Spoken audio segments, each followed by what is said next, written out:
Franchement, vous en avez pas marre des Kleenex qui traînent au fond du cartable? Et l'excuse donnée, c'est j'ai essuyé mon ardoise avec. C'est vrai que les salles de classe n'ont pas de poubelle. Donc, bienvenue dans cette nouvelle vidéo. Je vous propose aujourd'hui le range ardoise avec son petit scratch et surtout ses compartiments. Un pour ranger l'ardoise, les petits feutres et l'indispensable petite éponge. Fini les Kleenex qui traînent. Donc si ça vous plaît, on est parti. Pour réaliser le range ardoise, il va vous falloir un grand rectangle pour la partie extérieure et pour la partie intérieure, un autre rectangle en tissu coton et de la ouate. Pour les rangements, il va y avoir un côté pour ranger la petite éponge et les crayons. Donc il va vous falloir deux rectangles et de l'autre côté, deux rectangles un petit peu plus larges pour ranger l'ardoise. Ensuite, pour créer la petite éponge, il va vous falloir un peu de tissu éponge, un petit rectangle de tissu coton et un petit ruban pour la déco. Pour fermer le tout, un petit rectangle qu'on pliera en deux pour faire le système de fermeture où il y aura le scratch.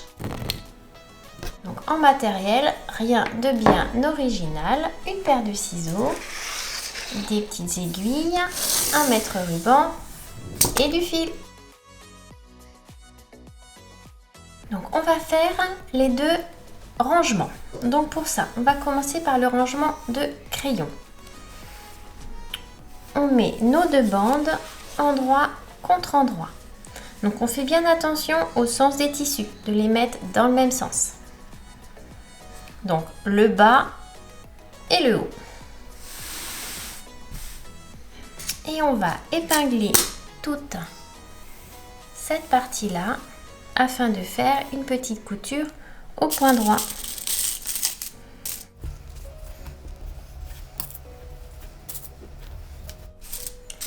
Et on fait la même chose avec les rectangles un petit peu plus larges.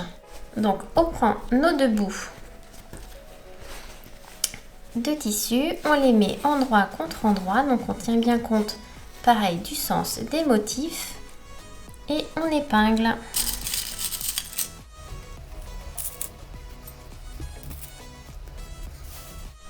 Donc on va tresser également une petite couture au point droit.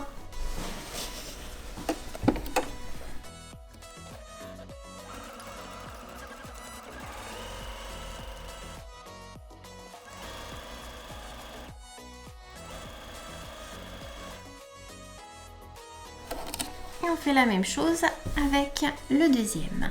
On va maintenant retourner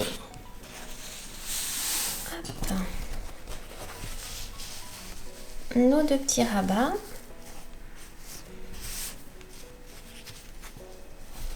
On va passer un petit coup de fer à repasser pour aplatir les deux coutures avant de réaliser la petite surpiqûre.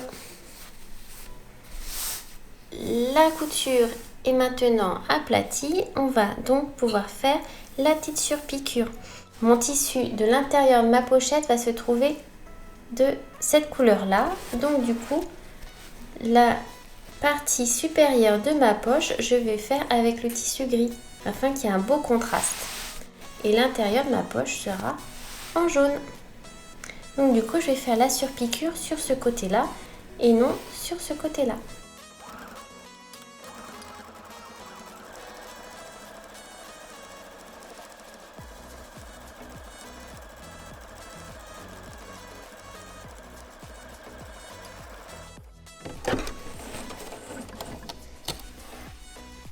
Donc nos deux pochettes de rangement sont maintenant terminées, on va les mettre de côté. Et on va maintenant s'attaquer à la petite fermeture, donc par scratch. Donc pour ça, on prend notre petit rectangle, donc le plus petit, pas celui-là de l'éponge, qu'on plie en deux et on va faire une petite couture sur deux des côtés. Donc au point droit, après on coupera le surplus de tissu pour après le retourner.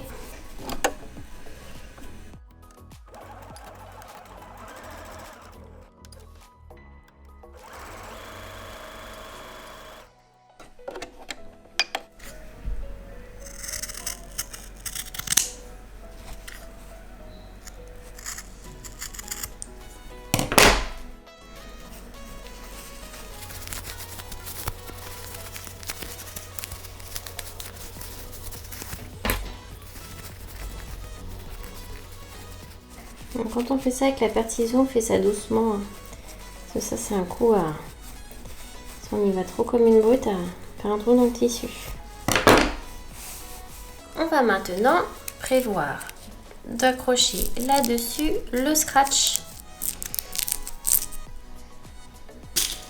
Donc, on va fixer ça avec une petite épingle.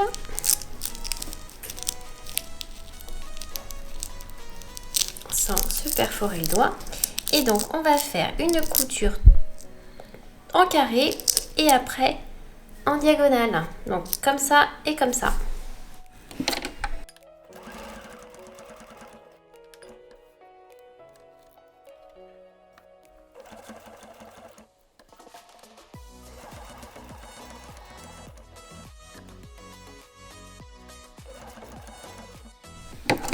Et là, la diagonale.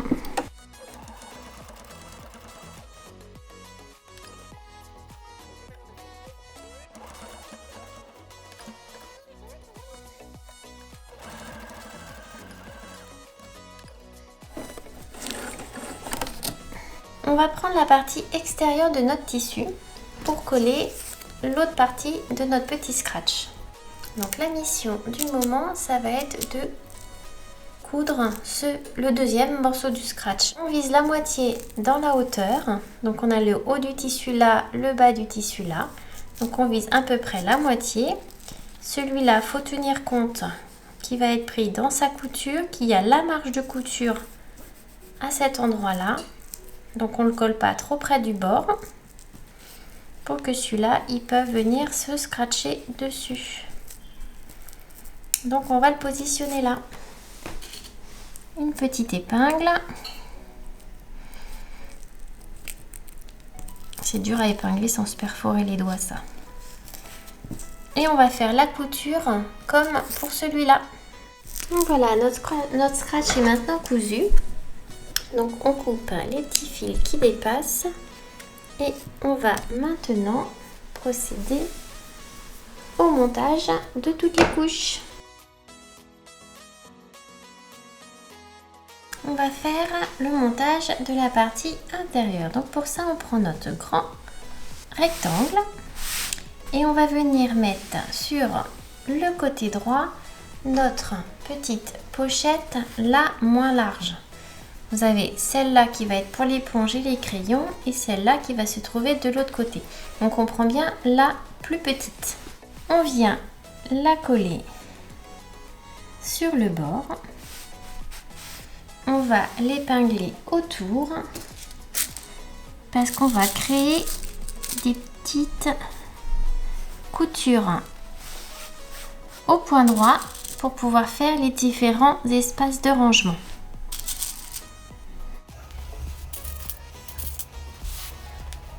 Donc la partie intérieure, on la prend avec la ouatin. Comme ça, ça va la fixer par la même occasion. C'est du 2 en 1. Donc sur cette partie-là, on va venir compartimenter. Donc il faut partir dans l'idée qu'il y a une partie pour l'éponge et une partie pour les feutres. Donc c'est là qu'on prend notre mètre ruban. Donc on compte qu'on a la marge de couture et après on va venir faire, donc on part sur la marge de couture là, faire des espaces tous les 3 cm. Moi je pars sur 3 cm en fonction de ce que vous voulez mettre dedans, vous adaptez la taille. Moi je préfère partir sur 3 parce qu'il y a certains feutres pour ardoise qui sont un petit peu plus gros que d'autres. Donc du coup, hop. Donc ça sert à rien d'en faire 15 non plus parce que il n'y a pas un choix de couleur énorme. Hein.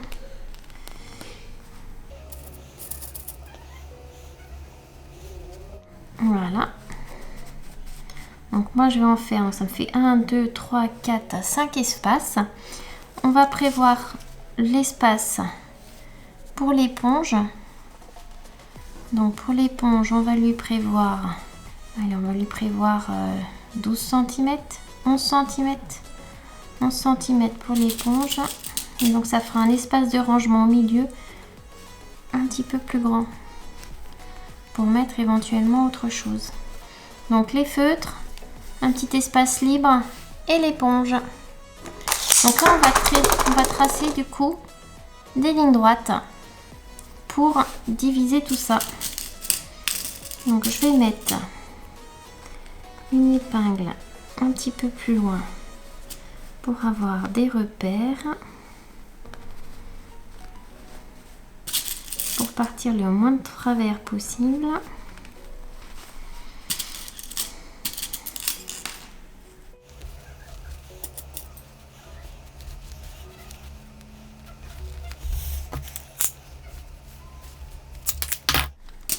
Et donc c'est parti pour la couture en ligne droite.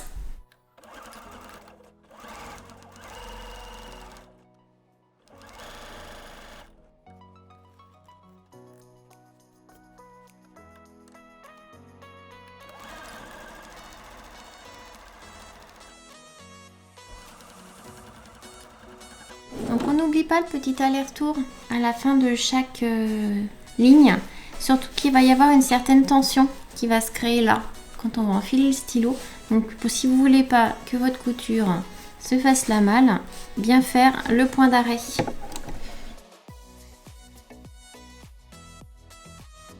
On continue le montage. Maintenant que cette partie est faite, on va venir caser dans ce petit coin notre petite attache scratch. Donc notre scratch sur la partie extérieure, on l'a mis à la moitié de la hauteur. Donc on va refaire la même chose. Donc il faut compter qu'il y a les marges de couture. Hein.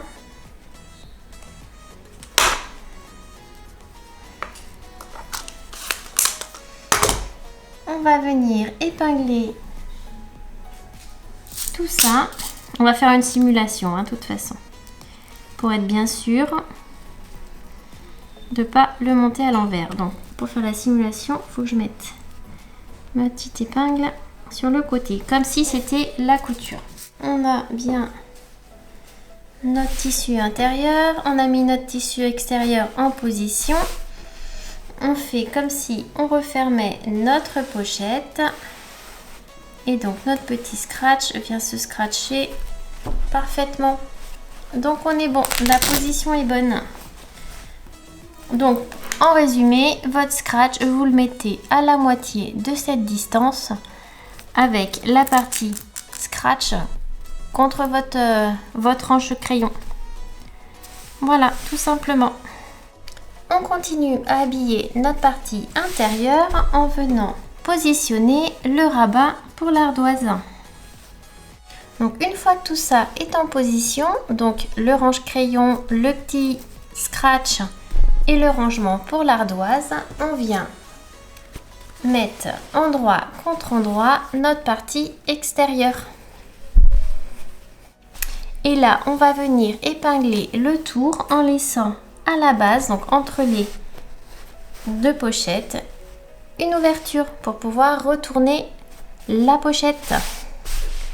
Donc on épingle.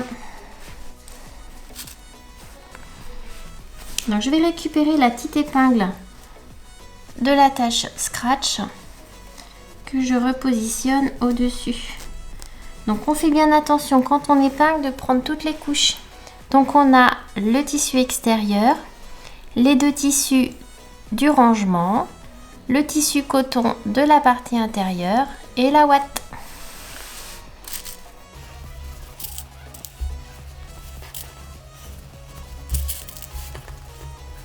Voilà, on fait ça tout autour.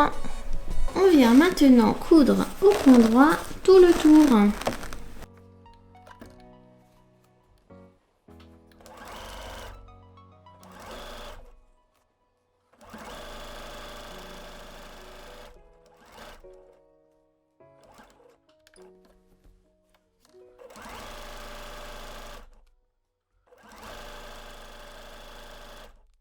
On fait bien attention quand on arrive au niveau des pochettes intérieures que votre pochette ne fasse pas un pli, qu'elle ne se retourne pas au passage du pied pour bien qu'elle soit bien prise correctement dans la couture. Voilà, et on continue jusqu'à arriver à l'autre partie de l'ouverture. Donc voilà, la couture est terminée. On va maintenant découper tout le surplus de tissu en laissant le tissu intact au niveau de l'ouverture. C'est plus facile après pour pouvoir rentrer votre petit tissu. Donc on découpe et dans les angles en diagonale. Vous connaissez le principe maintenant. Ça n'a plus de secret.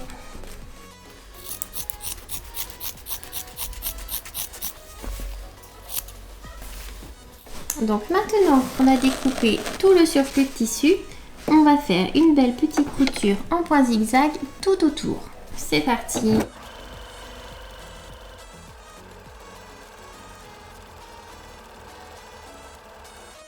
Donc le point zigzag est terminé. On va maintenant retourner. Donc quand on retourne, on pousse bien les angles. On vérifie les coutures.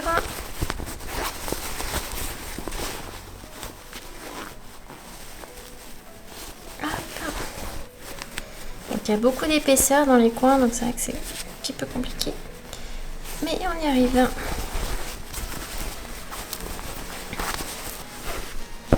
Donc c'est retourné. On va maintenant passer un petit coup de fer pour pouvoir aplatir toutes les coutures et fermer cette ouverture. Donc pour le contour, j'ai décidé de changer de couleur de fil. Au lieu de prendre du blanc, je vais prendre du gris. C'est complètement facultatif. Ce n'était pas prévu au programme, mais bon. Alors, donc du coup, je commence au niveau de mon ouverture et je fais un petit tour au point droit tout autour. Donc je fais pas d'aller-retour à cet endroit-là parce qu'en fait on va revenir sur nos pas. Donc on fera l'aller-retour à ce moment-là. Ça permettra d'en avoir un seul à cet endroit plutôt que deux.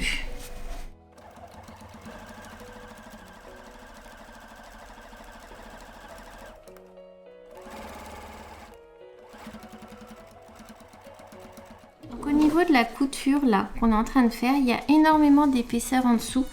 Donc n'hésitez pas à prendre votre temps pour pas casser votre aiguille.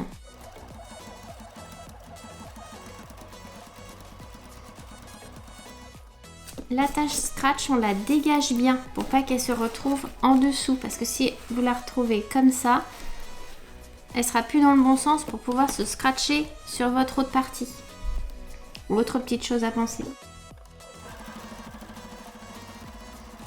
La boucle est bouclée. Donc la pochette est terminée. Il ne reste plus qu'à mettre l'ardoise, les feutres et l'éponge qu'on va faire maintenant. Donc pour réaliser la petite éponge, rien de plus simple. On a besoin de 3 choses. Le tissu coton, le tissu éponge et le petit ruban. On plaque le tissu coton sur le tissu éponge, donc endroit contre endroit. On vient glisser la petite patte entre les deux couches. Et on épingle.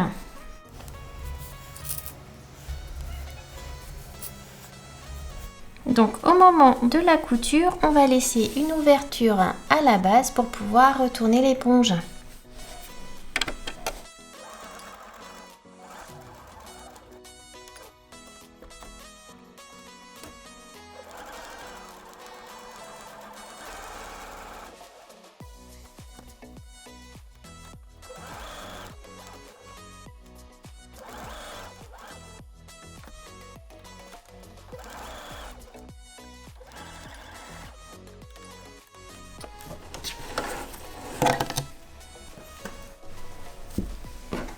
Donc maintenant, on découpe tout le surplus de tissu sauf au niveau de l'ouverture.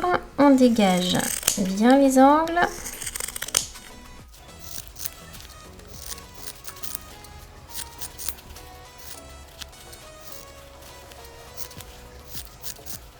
Et on va faire une petite couture en point zigzag tout autour. On se retrouve tout de suite. Et voilà, une couture en point zigzag. Donc maintenant, on va retourner.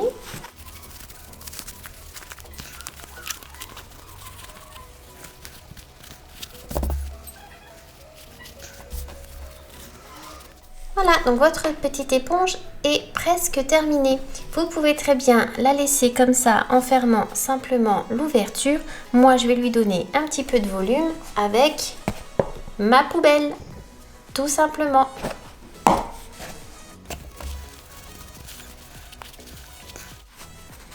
Et maintenant, on va venir fermer l'éponge. Et voilà, une belle petite éponge en rembourrage recyclé. Alors, elle est comment l'idée? Plutôt pas mal. Donc, cette vidéo est maintenant terminée. J'espère que ce tuto vous a plu et je vous dis à bientôt. Et je vous ai pas dit, ça va faire fureur à l'école. Méfiez-vous.